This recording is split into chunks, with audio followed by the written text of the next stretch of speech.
Hey everybody, Richard Filmer here, and welcome to another Richard's Rock Rambles, the channel that gives you anything you want to know about the world of rock. Well, as much as I know, let's put it that way. So this time around, I thought I'd share with you where I spend my vast amount of money. You know, I'm just so flush, it's just not funny. Anyway, I wish. I went down to a vinyl fair just the other day, in fact the 31st, and first time I went to this one in Hoek. Hoek's just about 2 train stations away from where I stay in Muizenberg, and yeah, I was quite impressed. I mean, it's a very small venue. It's a shop called Beautiful Living, and they sell all sorts of knickknacks. They do sell second-hand vinyl as well, and then I don't think every month, not as much as the Waterfront, but every couple of months they have a vinyl fair with all the guys, all the traders get together.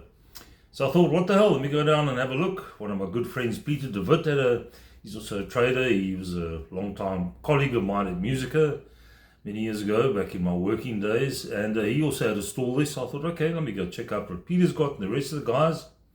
Ended up only getting 3 albums, but boy, 3 great albums. And 2 that I've been after for some time.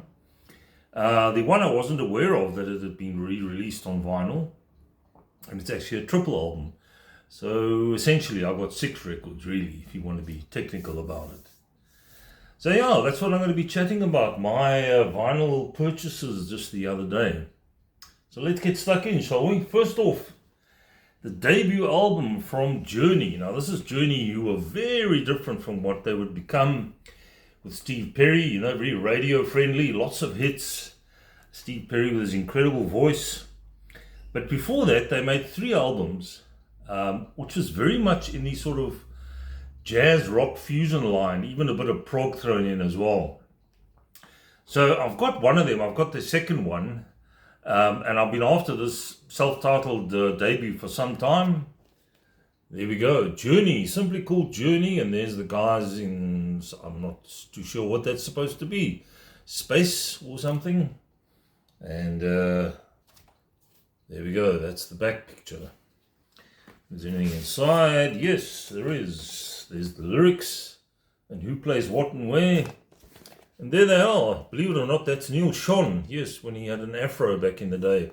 That's Greg Rowley, keyboardist and vocalist for the band in the early days, and the bassist name, who I can never remember, Russ Valerie. He's still, I don't think he's with Journey anymore actually. And a guy called George Tickner, on rhythm guitar. That gentleman there with a serious moustache. And then of course Ainsley Dunbar on drums, incredible drummer. He also played for Frank Zappa amongst many others. You can hear some of the drumming on here is exceptional. So yeah, like I mentioned, this is a very different type of Journey. Maybe if you're into the later stuff, it might not be your cup of tea, but I've always enjoyed a bit of jazz rock fusion. This came out in 1975, so yeah, that was their debut. And I think either 74, 75, wasn't that also the debut for Rush? Anyway, that's just an aside. So there aren't that many tracks, they're quite lengthy. Starts off with side 1, Of a Lifetime. And I must say, you know, his vocals take some getting used to. But if you go back to early Santana, which is the band he was with prior to forming Journey, Greg Rowley's voice is really good. And he's an amazing keyboardist, especially on the Hammond B3. So that's Of a Lifetime, In the Morning Day, and then one of the 3 instrumentals on here. Serious stuff. I mean, these guys are serious musos. If you're into, I would even say stuff like Return to Forever or Mahavishnu Orchestra, maybe not as crazy as that, but it's along those lines, some of the stuff on here. And I'm not sure if I'm going to say this correctly. It's called Cohotek. That's the instrumental. Brilliant stuff. Great drumming as well from Ainsley Dunbar. So then we get to side 2 to play some music. Topaz, that's another instrumental. In My Lonely Feeling, and that's also written by, most of these are written by Greg Rowley and Neil Schon. And then the final track, Mystery Mountain, really, really amazing stuff. And I must say, I was quite impressed with the condition of this record. I mean, this guy's even got a plastic sleeve on the inside. And yeah, this is an import version. So I was really chuffed to get hold of that. And then I think the last one they did in this kind of line was the one called Next, where it's just the guys on the cover, sort of a portrait of all the guys. So that's the one I still need to find. Yeah, Musica Import, my old company that I used to work for. This record's seen some owners, I think, in its time. Moving on, and I got that from one particular trader there. He had some really nice stuff, I must say. From the same trader, also an album I've been after for a while. Every time I see it, I think I must get it, and then I don't, I see something else. Foreigner 4, and of course this is the Foreigner that sold millions of copies. Bunch of hits came off this album. I mean, Jukebox Hero, Waiting for a Girl Like You, their first sort of really serious ballad. And that was before I Want to Know What Love Is, and that was on a later album. Nightlife, Break It Up, Luann, or the rest of the tracks on side 1. Then you get side 2, starts off with Urgent. I mean, who doesn't know Urgent? That was a song that was played in the radio to death back in the day. And this album came out in... Where's the date? I think this is early 80s. Anyway, I'll get to that. I'm Gonna Win, Woman in Black, Girl on the Moon, and Don't Let Go. This is a slimmed down Journey from the early Journey, which was quite a few guys in the band. So you got Mick Jones on lead guitar, keyboards, and background vocals. Of course, he was the driving force within Foreigner.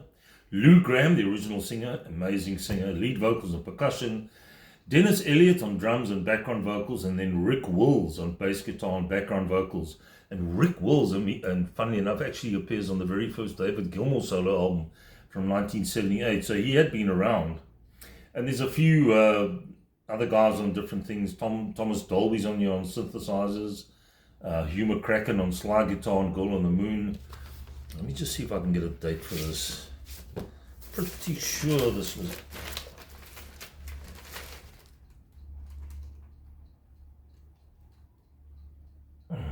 Of course, there's no date on here. 81. There we go. My first year in the army. Maybe that's why I can't remember. I try and block certain things out of my memory. Yeah, the army days. Gosh, that was a lifetime ago. Anyway, Foreigner 4. If you don't have it, you got to get it. It's a well-produced album, produced by our very own Robert John Mutt Lange from South Africa originally. And of course, he did Back in Black, and he did The Cars, Heartbeat City. He did this. He did so many albums. And whatever he touched, Def Leppard's Hysteria, whatever he touched turned to gold. Certainly with this album. And then finally, this isn't a very long video, folks, because I only got the 3. So, a bit of a story with this. I saw this with Peter, my good friend I told you about. He had it, and I thought, okay, this is a triple album, and it's going for 660 Rand. Now, trust me when I tell you that in South Africa, a brand new, because this is a brand new sealed import, for 660, 3 album is a good deal. So I grabbed it. The band is UFO, and the album is No Heavy Petting, with perhaps one of the strangest album covers you will ever see. I have no idea what's going on there. There's a woman with like tubes going into a monkey who's sitting on her shoulder, and that carries on at the back with the band picture. They also have this tube going into Pete Way's neck over there. So yeah, I grabbed this, and I said to Peter, please, because I hadn't yet gone around the rest of the traders. In fact, I didn't make it to everybody because I'd reached my limit of my budget after I'd got those 2 plus this. Because, you've got to set yourself a limit, otherwise that card starts to burn. I said, let me just have a look around and hold on to this, but I definitely want this. So I came back for this, and I'm really glad I did. The production on this is, if anything, sharper than it used to be. Because I actually have this, the remastered on CD, which I got a lot of the UFO stuff was re-released, was remastered. And I'm going to hang on to this because this one has got bonus tracks which don't appear on this vinyl. So what do we have on this vinyl? So you have the original album, which has got some standout UFO tracks. This is one of the most underrated hard rock bands ever, I think. probably along with you, Thin Lizzy. Starts off with Natural Thing, which is a full-on rocker, and that also appears on Strangers in the Night, that great live album of UFO. I'm a Loser, and that's more of a ballady type of track, also big hit from the album. Can You Roll Her, Belladonna, which is a beautiful track. You know, Phil Mogg doesn't get the credit for his vocals. He's an excellent singer. Reasons Love, that's quite a rocker as well. And let me tell you, Michael Schenker's vocals on this album, guitar work is exceptional. Peanut. Oh, this dog. I've just taken it for a walk, but you think all the energy is gone? No ways. What was I saying? Yes, Reasons Love with Michael Schenker on guitar. Cooking. Side 2, Highway Lady, On With The Action, which is kind of a weird track. It's almost like a bluesy hard rock track. A Fool in Love and Martian Landscape, which is one of the stranger tracks on the album. It's probably not as heavy as Fawcett, the album before this one, but I think this is an overlooked gem. I've always enjoyed this album. Produced by Leo Lyons, he produced 3 of the UFO albums, and he, of course, was the bassist with 10 Years After. So who's in the band, you might be asking? Of course, Phil Mogg on vocals. That's Phil Mogg over there. Andy Parker, drums. Pete Way, bass, the late Pete Way, crazy Pete Way. A very young Michael Schenker. And this guy, Danny Peronel, on keyboards. He only lasted for this one album. It wasn't really a good fit. So I'm just going to show you what this looks like. There's another shot of the guys. Here we go. There's a great shot of them.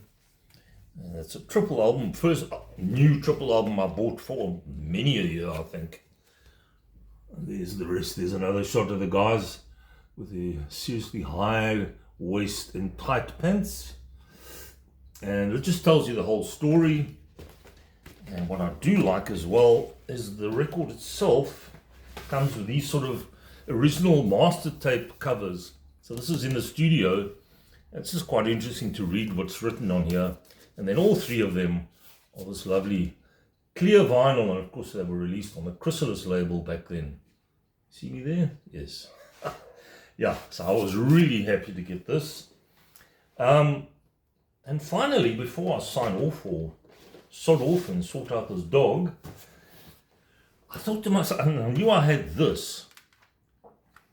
The 2 bonus vinyls on here are live from the Roundhouse in London in April 1976. This album came out in 75. And I looked at the tracks and I thought, you know, that does ring a bell. This Kid, Shoot Shoot, which is one of the early hits.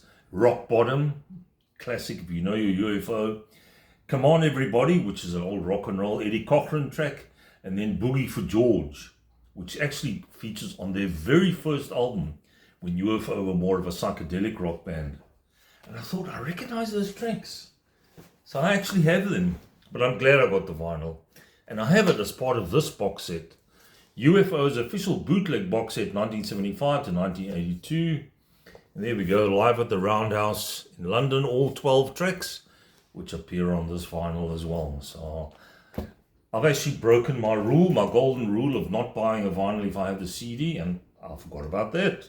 But hey, if you're a collector, you know what I'm talking about. You can't stop it. It's like an illness.